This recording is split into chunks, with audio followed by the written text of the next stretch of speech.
নবী করিম সাল্লাল্লাহু আলাইহি সাল্লামের প্রতি দুরূদ প্রেরণ করা।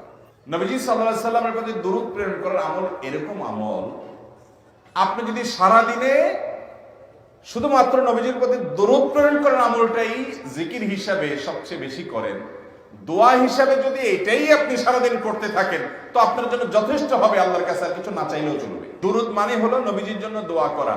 ভাই, আল্লাহ তার হাবিবকে রহম করবেন, আপনার আমার দোয়ার দিকে আল্লাহর তাকানোর কোনো ঠেকা আছে? নবীজি কি আমাদের দোয়ার কোনো মুখাপেক্ষী? কিন্তু আমরা তার জন্য দোয়া করলে ওই চান্সে আল্লাহ তাআলা আমাদের প্রতি অনুগ্রহ করবেন। একবার না, আপনি নবীজির প্রতি একবার রহমতের দোয়া করবেন, একবার দুরূদ পাঠ করবেন।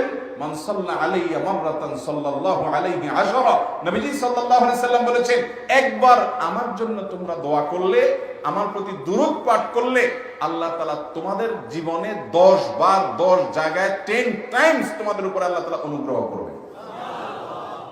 আপনি টেরও পাবেন না কত জায়গায় আল্লাহ অনুগ্রহ করেছেন। আল্লাহ বাঁচাই দিয়েছেন, একটুর জন্য শেষ হয়ে যান নাই। ওই যে দুরূদ পড়ছেন, আল্লাহ তাআলা রক্ষা করছে, আপনি খবরও নাই। আল্লাহ তাআলা আপনার প্রতি বিশাল একটা দান করছে, আপনি লক্ষ্য করেন নাই। ওই যে দুরূদ পড়ছেন একবার, 10 দান রহমত হবে। এভাবে যত দুরূদ পড়বে সে তত রহমত এবং অনুগ্রহ পাবে। দুরূদ বেশি বেশি করে পাঠ করবো তো ইনশাআল্লাহ। সবচেয়ে শ্রেষ্ঠ দুরূদ, সবচেয়ে উত্তম দুরূদ হলো দুরূদ ইব্রাহিম।